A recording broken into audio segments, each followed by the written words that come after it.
line that I ever got was from this guy who came up to the counter holding a DVD box in his hand and pointed at it and said, "What's the title of this movie?" And I was confused because he was wearing a motorcycle helmet, so I knew he wasn't blind.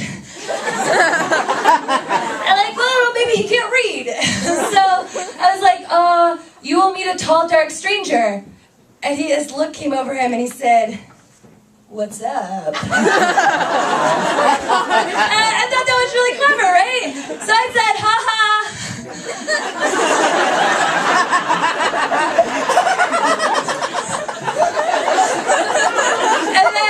and then he said, "No, seriously, what's up?"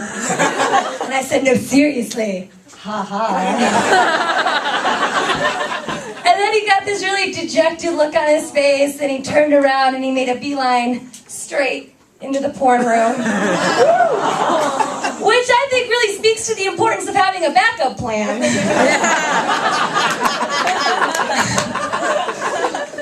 You never know what's going to happen. So he comes out about 10 minutes later, now just holding one different DVD.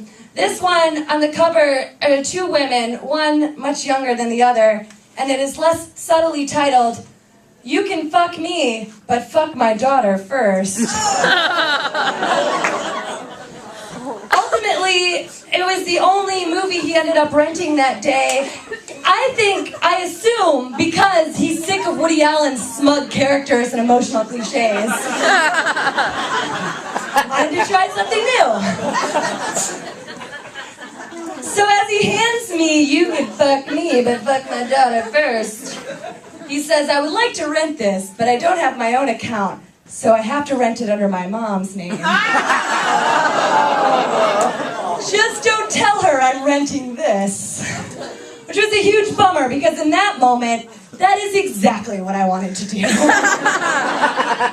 Like, I don't have health insurance, I only make $12 an hour. The one perk of the job is getting to cold call adult women I don't know and talk to them about their 30-year-old son's porno preferences. You know, either you're just gonna walk in, Captain Buzzkill, like, "Don't tell my mom I like renting movies about fucking moms." Well, you can see why he wanted to be discreet, right? But unfortunately, there's a very strict policy about having to call customers and let them know if somebody else wants to rent on their account. So, I mean, I'm a lot of things, but for the purposes of this story, I'm no rule breaker. So I call Mrs. Washington and I let her know that her son would like to rent on her account and what he'd like to rent. And there's a quiet. And then the clipped, disappointed voice of a super adult, which is an adult that's older than me, but like totally has their shit together. Like I coined this when I was ragging on adults one day, and then a friend of mine was like, pointed out that at 28 that I myself am an adult. I was like, no, hold the phone. There must be some sort of miscalculation here, because I have this distinct memory from childhood that all the adults in my life, they had knobs on all of their drawers. Everything was organized. You could just pull it out and take what you wanted. But my drawers are not like that. So as a kid, I was like, that's what adulthood is. But now I realize that's what super adulthood is. I'll get there one day. I hope. So Mrs. Washington was a super adult because she had that serious voice that I feel like I'll never have. And she said, "This is ridiculous. I don't believe that he would do that. I told him specifically to rent This Ain't Avatar, an XXX parody." She has her preferences, it's okay. Just because it's not what you want. Don't judge. Okay, that phone call never happened, but we do have the Avatar porno parody, and it comes with 4 pairs of 3D 3D glasses. Because traditionally, porno is something to view in a group situation. Right? Yes, absolutely.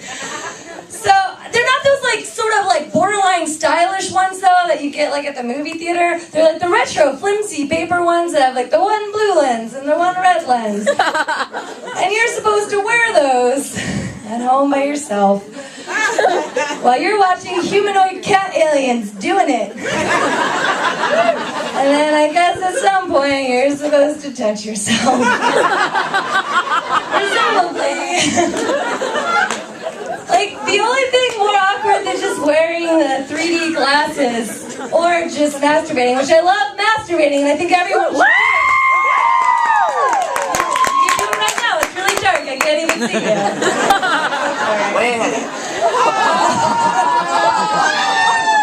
There's a light on you, though. I meant the people in the back. No, so I encourage the masturbation, but come on, it's very goofy looking, right? We can agree it's a silly thing to look at. So the only thing more awkward than masturbating or the 3D glasses is just jamming the two together. You know, like, oh, I thought I looked silly with these glasses on, but then I put my dick in my hand. You know, like 3D glasses on my face, 3 fingers in my cunt. That's natural, right? Like, but try not to smear those lenses. They're rentals. Been there before?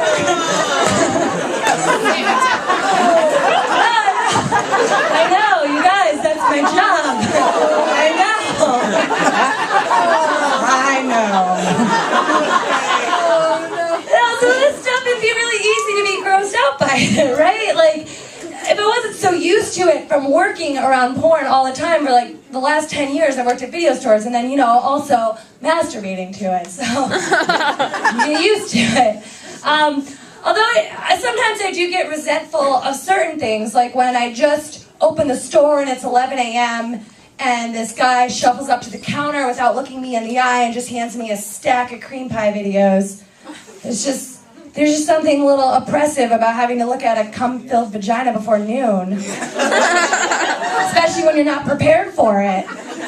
That's the kicker, the lack of preparation. Okay, so imagine you're at work, and you're like, oh, I want to watch a movie, because you work at a video store in this fantasy, like me. And you're like, I'm going to watch Up, because it's pleasant and it's morning. So you're like, oh, Up, this is awesome. It's an old man and an Asian child going on an adventure in a flying house. This is fucking magical. It's the antithesis of like anything that Hollywood has ever tried to make before, right? Like smart people, inventors, old people, minorities. Like, you know, oh my goodness, I've never seen anything like it. And then you remember that there's this new Pixar movie coming out this year, and it's starring a girl, and she's a warrior. It's happening. Yeah. This year, but you don't remember when. But you're going to look that up on the internet because you want to get on Facebook and Tumblr and Twitter and you want to tell all your friends how important it is that after 15 years Pixar is finally releasing a movie with a female protagonist, and then this guy comes up to the counter and requests buckets of cum inside your mom, volume 2. And it's a little bit jarring to say the least. You kind of wish you didn't work at the video store anymore, but you don't have a backup plan. Alright guys, you're fucking fabulous and I love